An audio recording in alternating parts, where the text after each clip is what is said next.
welcome back to Questions Over Coffee. My name's Kevin Smith. It's good to see you again.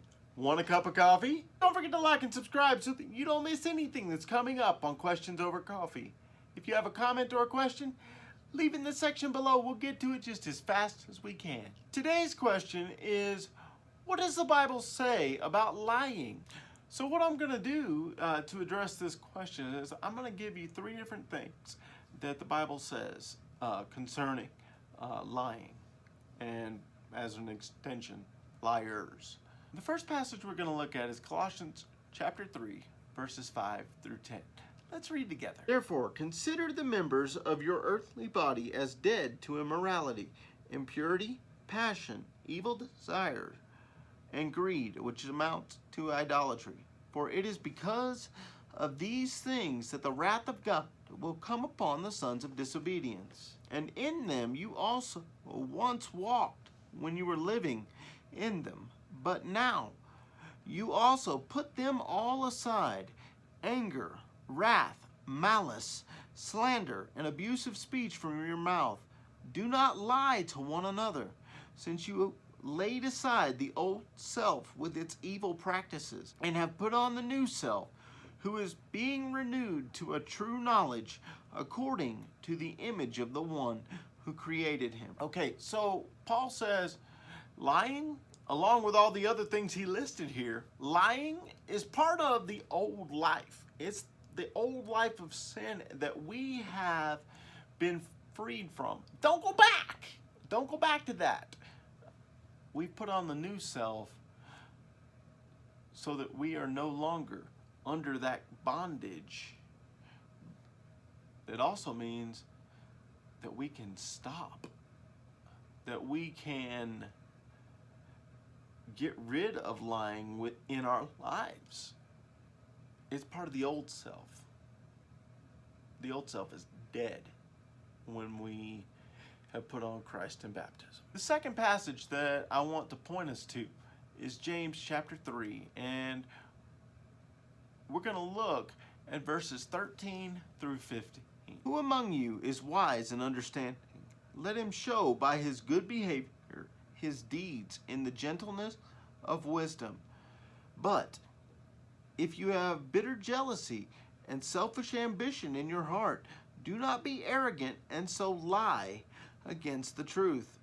This wisdom is not that which comes down from above, but is earthly, natural, demonic.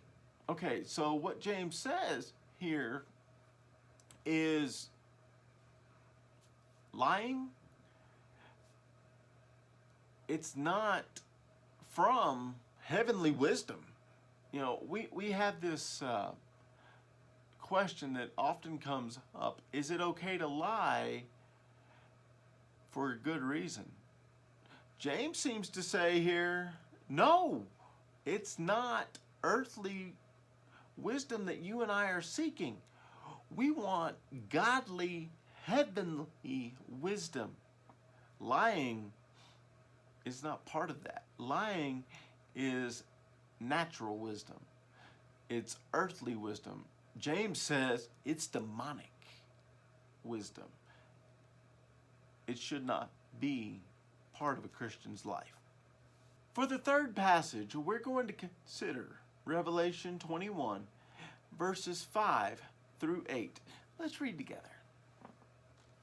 And he who sits on the throne said, Behold, I am making all things new.